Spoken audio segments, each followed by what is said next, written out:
Whereas on April 30, 2020, the Office of the Executive Secretary issued Executive Order number 112 imposing an enhanced community quarantine in high-risk geographic areas of the Philippines and a general community quarantine in the rest of the country from May 1 to May 15, 2020, adopting the omnibus guidelines on the implementation thereof and for other purposes. Whereas on May 27, 2020, the IATF released an updated risk classification in all provinces, highly urbanized cities, and independent component cities in the country, placing localities under different classifications of community quarantine with the goal of balancing economic activity and public health. Whereas as of June 14, there is a total of 25,930 confirmed cases in the Philippines. Now, therefore, be it resolved, as it is hereby resolved, that the IATF approves the following. The recommendations of the IATF Screening and Validation Committee as amended are approved beginning 16th of June 2020.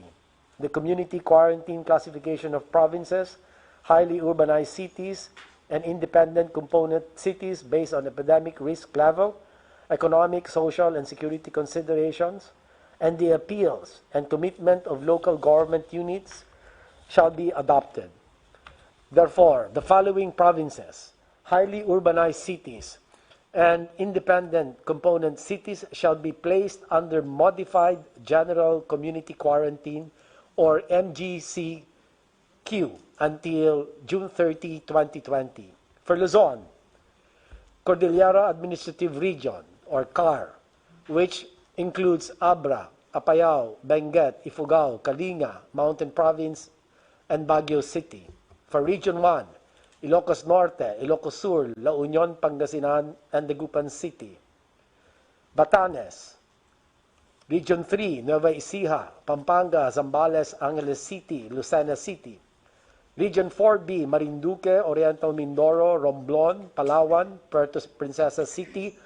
And Region 5, Albay, Camarines Norte, Camarines Sur, Catanduanes, Masbate, Sorsogon, Legazpi City, and Naga City. For Visayas, Region 6, Aklan, Antique, Capiz, Guimaras, Iloilo, Negros Occidental, Iloilo City, Bacolod City, and Region 8, Iliran, Eastern Samar, Leyte, Northern Samar, Western Samar, Southern Leyte, Ormoc City, and Tacloban. Now, Region Zamboanga del Norte, Zamboanga del Sur, Zamboanga, Sibugay, Isabela City. For Region 10, we have Bukidnon, Camiguin, Lanao del Norte, Misamis Occidental, Misamis Oriental, Cagayan de Oro City. Region 11, we have Davao de Oro, Davao del Norte, del Sur, Davao Occidental, and Davao Oriental. Region 12, we have North Cotabato, Sarangani, Darat, City. Region Raga, Agusan del Norte, Agusan del Sur, Island, Surigao del Norte, Surigao del Sur, Butuan City, and the Bangsamoro Autonomous Region in Muslim Mindanao, which includes Basilan, Lanao del Sur, Maguindanao, Sulu, Tawi-Tawi, Cotabato City. The following highly urbanized cities, independent component cities shall be placed under General Quarantine or GCQ until June 30, 2020. We have Region 2, Isabela, Nueva Vizcaya, Quirino, and Santiago City. Region 3, Bataan, Bulacan, Tarlac, Olongapo City. Region 4A, we have Cavite, Laguna, Batangas, Rizal, Quezon, and Mindoro. For Visayas, we have Region 7, Paul, Cebu, Negros Oriental, Siquijor, Mandaue City, Lapu-Lapu City. For Mindanao, we have Zamboanga City, Davao City. All cities of the National Capital Region, NCR, and the Municipality of Pateros shall be placed under GCQ until 30 June 2020. The NCR Regional Task Force, RTF, is hereby directed to monitor health system capacity and utilization rates across health facilities and ensure strict compliance to surveillance, isolation, treatment, and minimum health system standards. Due to the increasing number of new cases and widespread community transmission in majority of barangays in the city, as well as the consistent case doubling time of less than 7 days and significant increase in critical care utilization against critical care capacity, Cebu City shall be placed under enhanced community quarantine. This is the recommendation, Mr. President, for Cebu City to be escalated back to ECQ. For the same reasons, Talisay City, a component city under the province of Cebu, shall be placed under modified enhanced community quarantine or MECQ until June 30, 2020. All provinces, highly urbanized cities, and independent component cities are directed to observe the strict enforcement of the following measures. Minimum public health standards, especially uniform implementation in high-risk areas, such as healthcare settings, wet markets, supermarkets, government and workplaces, among others. Localized community quarantine in priority critical areas with community transmission with concurrence of the RIATF. Immediate facility-based isolation of all returning citizens, suspect, and probable cases. Scaling up of local health system capacity, especially for community isolation and critical care, including dedicated mechanical ventilators, ICU, isolation and ward beds for COVID-19 cases. And last but not least, submission of complete and accurate data through COVID Kaya and DOH data collect. The regional COVID special teams, in cooperation with the regional task force, are directed to A. Oversee and assist surveillance monitoring and contact tracing of suspect and probable cases with full mobilization of composite teams in areas with continuous transmission. Develop a ground operations plan to urgently execute control and public health measures in the next 2 weeks. Sir, Mr. President, this IATF has been approved during the 46th Interagency Task Force meeting today, as reflected in the minutes of the meeting held this 15th of June 2020 via video conference. So these are signed by the chair of IETF and the co-chair, Secretary Carlo Alexi B. Nograles. Thank you, Mr. President. We will talk about education, but the most pressing problem or the most question, the question most asked is why is it that there is only a small drop in the tuition fees even with this new learning setup? You can answer that later and you can have your own order of talking. Good evening, Mr. President. Good evening, Senator Bong. And good evening to my colleagues in the cabinet. Mr. President, we in DepEd are truly appreciative of this opportunity to brief you on the latest developments in education, because education is everyone's business, from the parents to the business people and of course our learners and our teachers. I would like to take up three items with you in my presentation.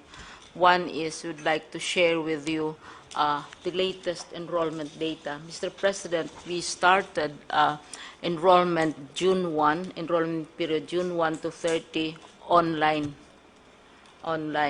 And as of in our presentation, we had a brief battle of quotes from you with media.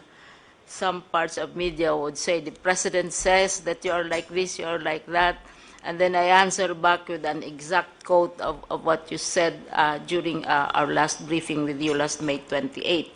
But thankfully that issue has now been resolved because media is now busy with other concerns, especially court cases. Sagutan, parang religious debate, Mr. President, na sagutan about the same source. Sabi ni President ganun, tapos kami naman, sabi ni President ganyan. But we took your exact words.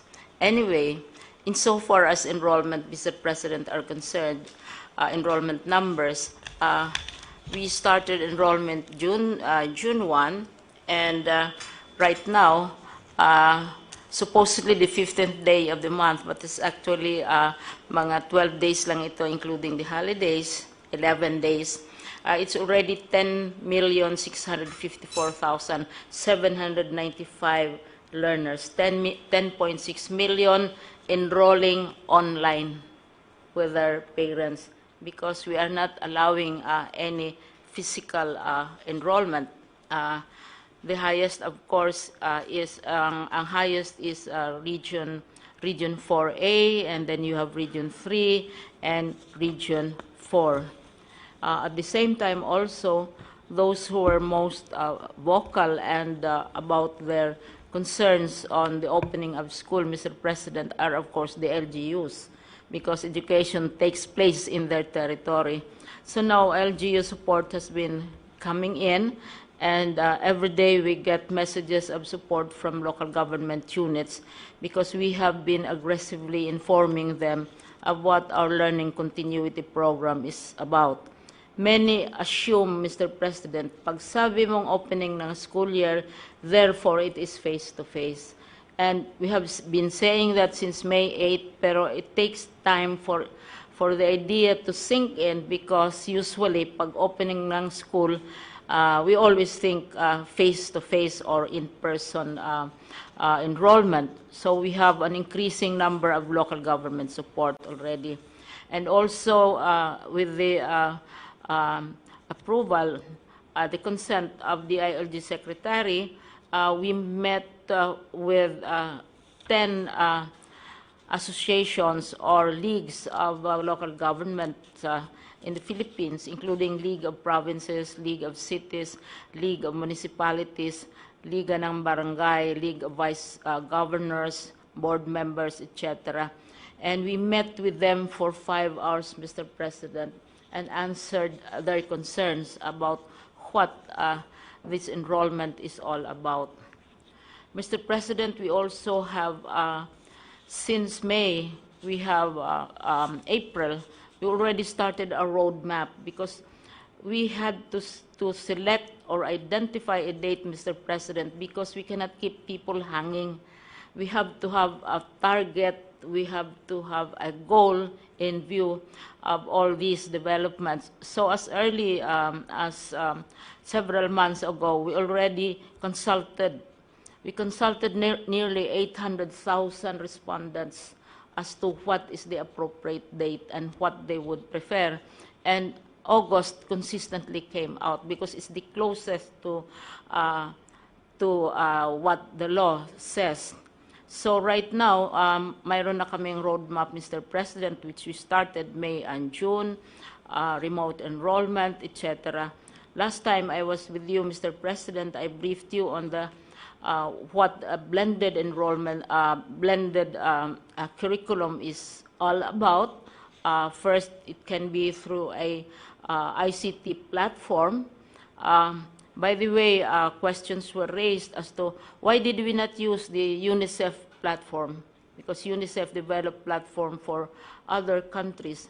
The reason, Mr. President, is we already have a platform, and when we had a talk with UNICEF, sabi nila, we have a platform, and there's no need for them to do it for us.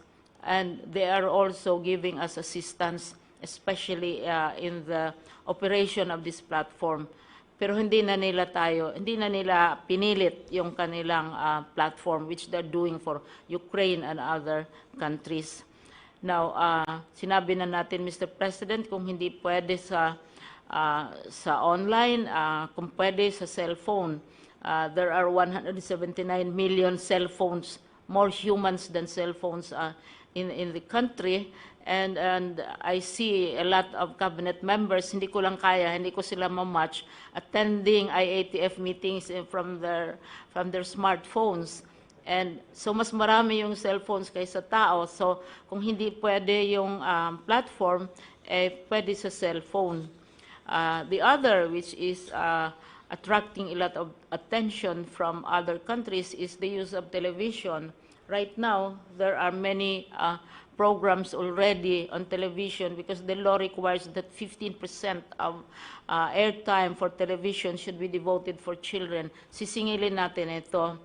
So, all these possibilities, pero talagang kung wala talaga, Mr. President, walang internet, walang cellphone, walang TV, walang radio, yun sinasabi nating IBM that it's better manual.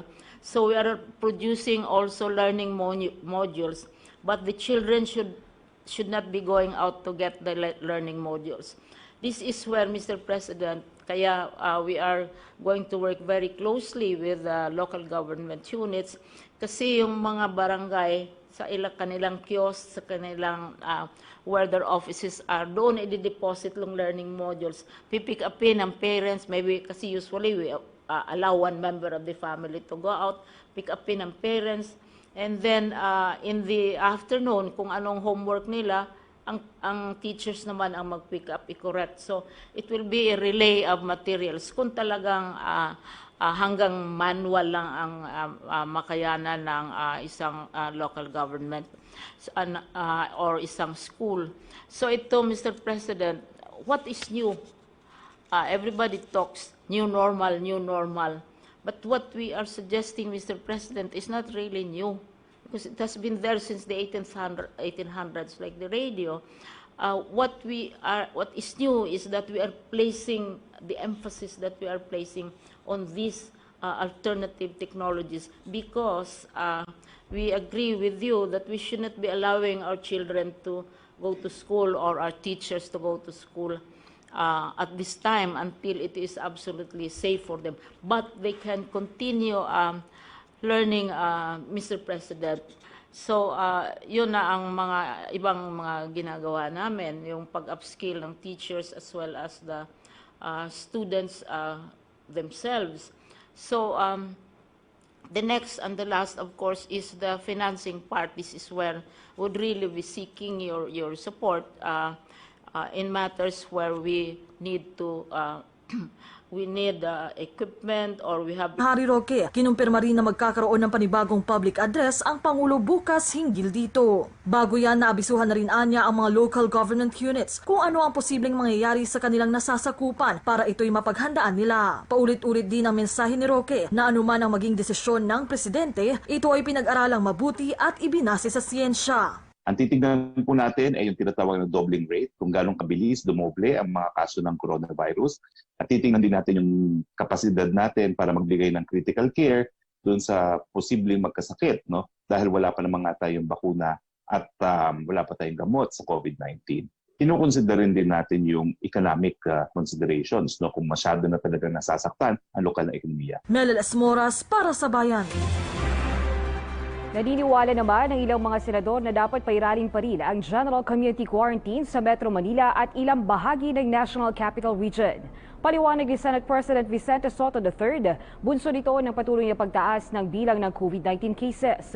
Sang-ayon din si Senator Sonny Angara, aniya, dapat pag-igtingin ng pamahalaan ng mga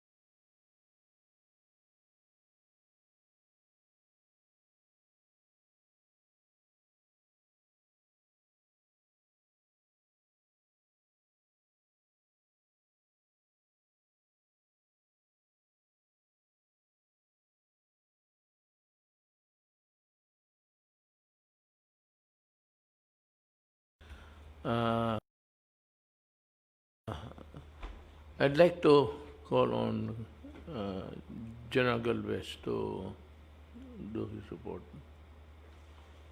Sir, we go around the Philippines, and we were able to visit Cebu, and also we look around on the different hospitals. Based on the report of Secretary Vince Dizon, he had a meeting this afternoon. We are all okay in terms of hospital occupancy. We are 30% in Metro Manila. But we have, I would like to report to the President na meron po tayong mga new cases sa Region 8. Meron po tayong 66 na new cases. It brought about by the LSIs, yung mga locally stranded individuals. Pagdating po doon ay tinest po sila. Dahil po yung Region 8, meron na po tayong 2 testing center doon. Tinest po sila ng PCR at meron po silang nakuha na 66. Ganun din po ang nangyayari po sa Lanao, dahil din po sa LSIs, ay nagkaroon po sila ng new cases na 30. Yun po ang report ko po ngayon. And then, nung pagbisita po namin sa Cebu po, sir, 2 araw po kami doon, nakita po namin talaga na medyo tumataas po yung mga severe cases. Meaning, yung mga hospital, marami po na-admit na na-intubate. So karamihan po sa kanila, kahapon po, may na-report po sila na sa ER, meron po na waiting for intubation, 8. And then bukas po, magpapadala po kami ng mga ventilators. Ito po, dinonate po ni Mr. Ramon Ang ng San Miguel Corporation. Tinanggap po namin ni SND, more than 55 high flow nasal cannula. Ito po ay ginagamit po para sa oxygenation at ito po ay isa sa magandang protocol na ginawa po ng PGH. So magpapadala po tayo sa Cebu ng 20 bukas po. Kasama po ang more or less mga 6,000 na PPE para po makatulong po doon sa Nag-usap po kami ni Sec Mike Dino at kami po ay nagtutulungan para po maagapan yung sitwasyon po doon sa Cebu. Kasi po sa napag-alaman po namin sa 15 na matataas na cases po sa buong bansa, 11 po yun sa Cebu City. Masyadong mataas po at dito po yung listahan na yung Cebu Mambaling, mahigit na 680 po sa isang barangay. And then sa Luz, meron pong active case pa rin na 216. So talaga pong tumataas po yung sitwasyon doon at saka po sa Talisay, tumaas na rin po, meron pong mga additional cases. So 140 na po yung cases sa Talisay. So kaya po nag-usap po kami ni Secretary Duque na magkaroon po ng under observation po yung Cebu City kasi nagkakaroon po tayo ng tinatawag nating spike. Kaya po nag-usap po kami na magpapadala rin po siya ng surveillance team this coming Wednesday. At inapprove na po nating secretary yung ng C295. So ganun po gagawin po natin. Meron din po tayong inaabangan po na repatriation galing po sa Malaysia at nagkaroon na po ng meeting po kanina.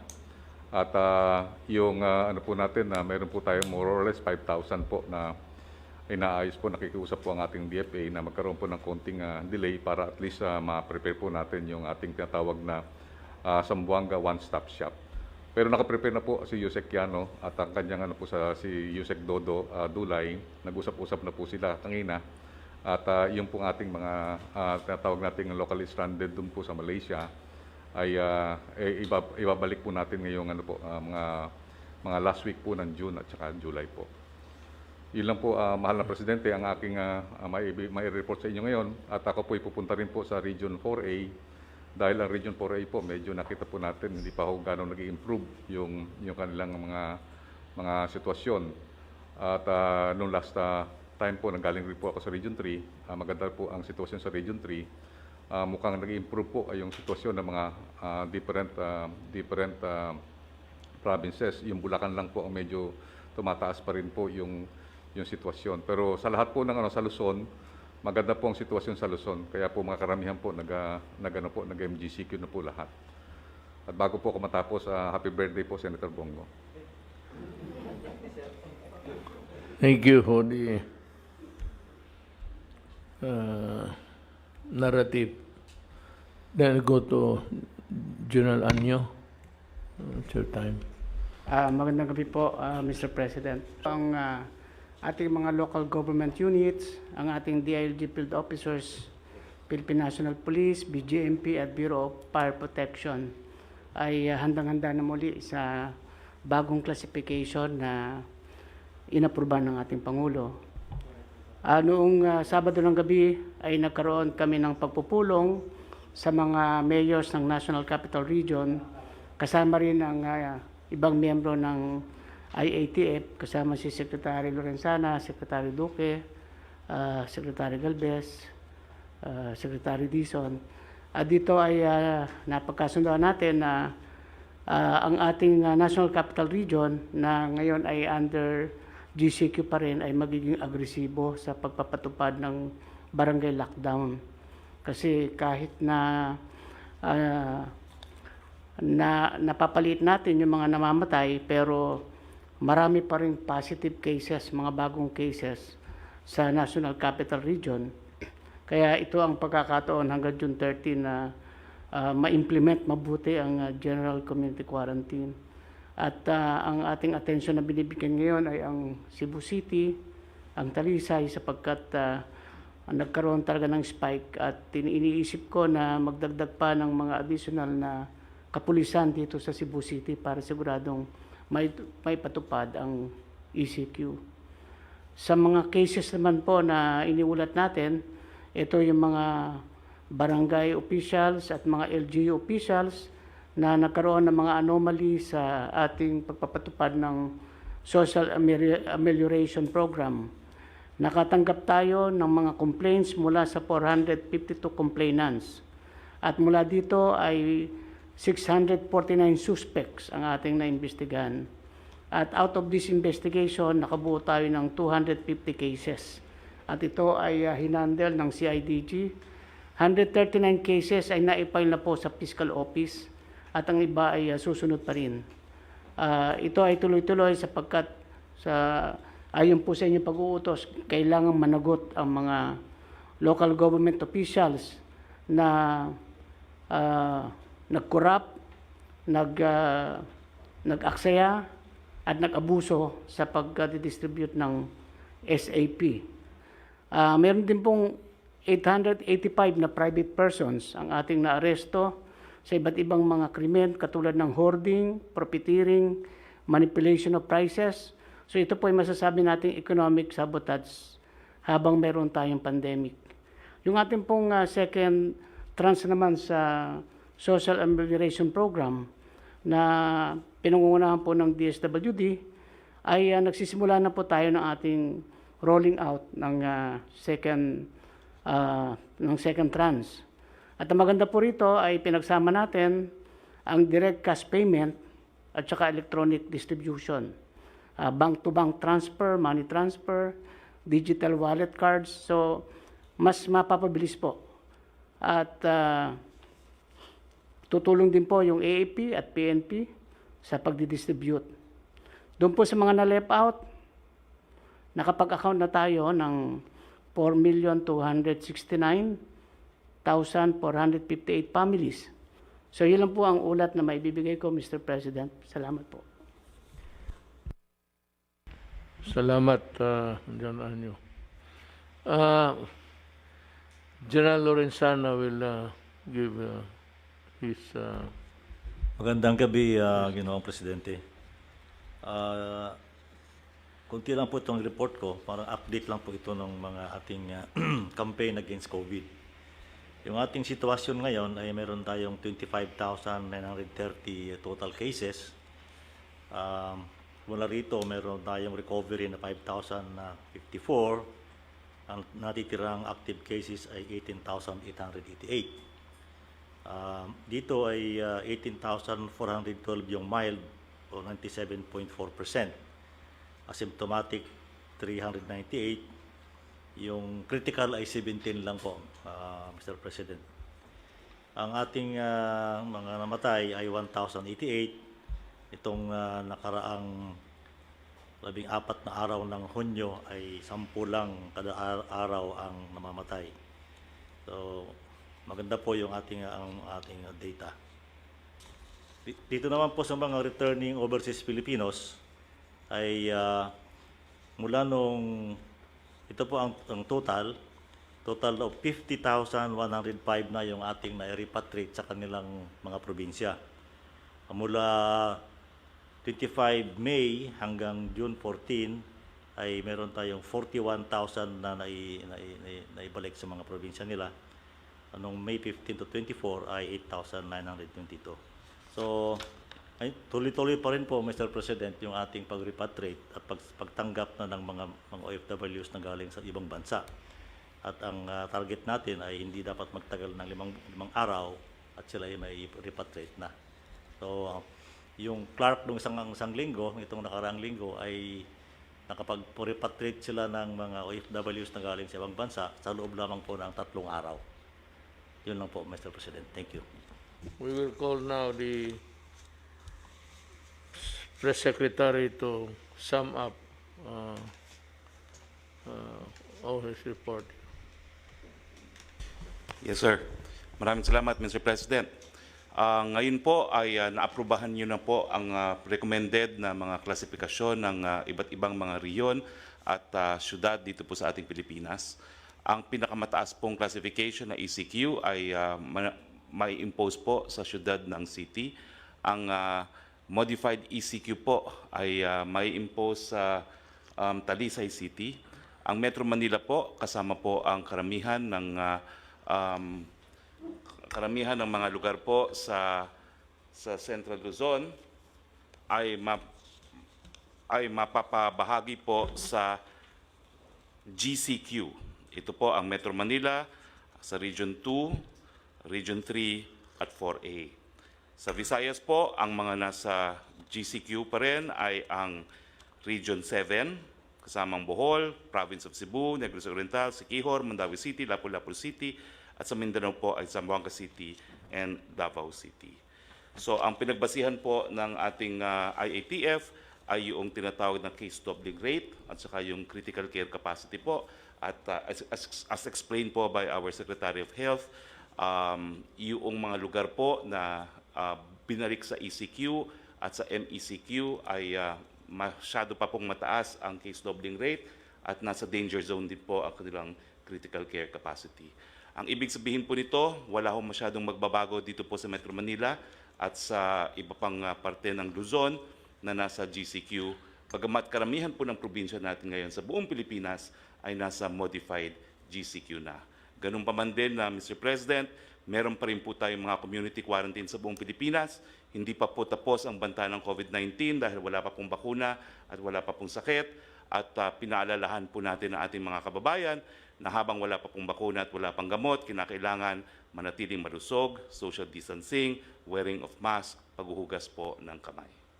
Salamat po. That winds up our meeting for tonight. I suppose everything has been taken up.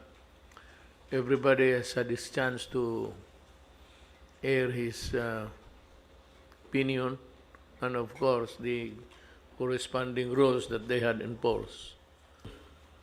Mga kababayan ko, meron tayong isang tanong na gustong malaman ng halos lahat. Ito yung on why there is only a small drop in tuition fees despite there being no face-to-face classes. Nasagot na ni yan, and they may come up with the expanded explanation to the press para malaman ng lahat. As announced, schools will open on August 24, but there is still no face-to-face sessions until we get a vaccine. Because ang iposta mo dyan, in your desire to resume classes, ang kapalit niyan is really, the COVID is still here. Nandyan pa yung, hindi lang pa umabot pa sa iyo. Instead, we will follow a blended learning approach. Part of this learning strategy is distance and online learning using communications technology and digital devices. Now, for the far-flung areas, meron siyang Yun nga ang kawawa dyan is yung, may radyo sana, walang TV, walang cellphone, wala lahat. Ito yung mahirap na kung mayroon na lang sana silang radyo, pwede nang mabutit na namatay yung ingay. No? Sabi ito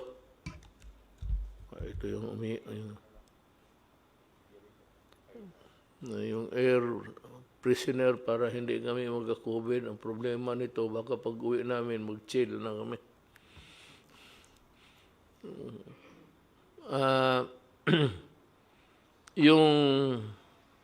That is not the problem of the Department of Education.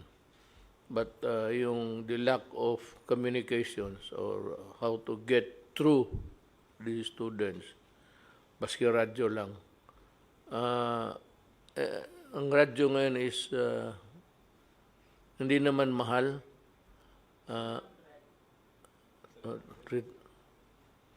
Will by 300 sabi ni Secretary Briones. Baka kung magtagal ito talaga, sayang ang panahon, we might buy the radio at 300, maibigay sa lahat ng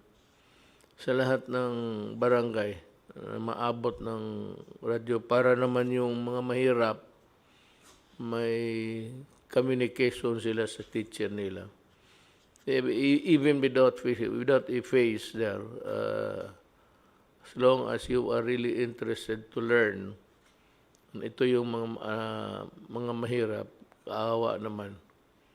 We will try to come up with something in the next few days. Maybe before the end of the week, I would be able to look for the money. Wala na tayong pera ngayon. I would look for the money to buy transistor radios to be distributed all throughout the country. We will try to do it. We might not be able to succeed to bring all of it to the barangay level, but we will try. I said, just give me until the end of the week. The battle of sa COVID is not over. Sabi ko, nandyan pa yung germ na yan at hindi nawawala. Depende lang. Arami na. Dito ang tinatamaan, it's about 26. It's still, I cannot say it's second wave because it is still increasing sa infected. Tapos ang namatay is 1,000. Although what is very heartening is the recovery, which is about 6,252. It's a good record compared to the other countries. I don't know if it has something to do with wala. Ang diferensya sa atin is weather. Maybe it's not too cold or the germ is not really comfortable in hot places. We are gradually easing restrictions to make way for our economic viability as individuals and as a nation. But it does not mean that we will forget our minimum health standards. Ganito yan Hindi ko kayo mapigilan na lumabas. Hindi ko kayo mahuli lahat. Ang problema niyan, pati yung mga bata, kung samahin ninyo, or you allow your children to go out when the place is not yet ready for them to be outside at nagkasakit. Huwag ninyo kaming sisihin. Do not forget that we warned you about the grave consequences. Marami pang namamatay by the thousands sa Brazil. Ako, sinabi ko na kasi napunta ako ng Brazil. Maraming tao talaga doon, dikit-dikit. Sabi ko noong pag-umpisa pa lang, pag umabot ito ng South America, ang Brazil ang sinabi ko, delikado to. Dumating nga. It was a prophetic statement. But I know that I was there. Yung slum areas nila, kagaya rin sa atin, ang mabuti na siguro dito kasi naniniwala kayo sa inyong gobyerno. Well, if not really sa personally ayaw ako ninyo, just listen to our advice because that's intended for everybody. At para sa kapakanan ninyo yan. Ngayon, kung umalumabas talaga kayo, you run the risk of getting infected, huwag ninyo kaming sisihin. Let us continue to observe proper social distancing kung maglabas kayo. Yung distance, magpalayo ka lang. Kung nandito ka sa Paranaque, iwasan mo yung taga Quezon City, ganun kalayo. Para wala. I'm joking. Nagpapatawa lang ako kasi inaantok na kami. Kanina pa kami dito eh. Frequent hand washing. Kung wala to alcohol, mura lang man ito. Or, you know, come to think of it really, maghugas ka lang ng kamay ng sabon. Yung ordinaryo lang na sabon, I do not have to mention the product, but yung sabon na panlaba, yung just on the safe side. Pag sabi niya, magsabi ka, kasing puti na nandamit ang kamay mo. yung may advertisement niyan. Mari, masyadong paputi ang labada mo. Hindi labada ho yan, kamay ko yan. Bear in mind that you have a part in our collective effort to prevail against the pandemic. Magkaisa talaga tayo dito. Kaya kung isa-isa tayo ngayon, wag tayo sumunod sa iba kasi yung iba, they're suffering. Especially those who declared na pwede nang lumabas when knowing all along na nandyan pa ang COVID, hindi pa nawawala. The only way to fight COVID is vaccine or maybe yung miracle pill that would kill, just as an antibiotic would kill a bacteria.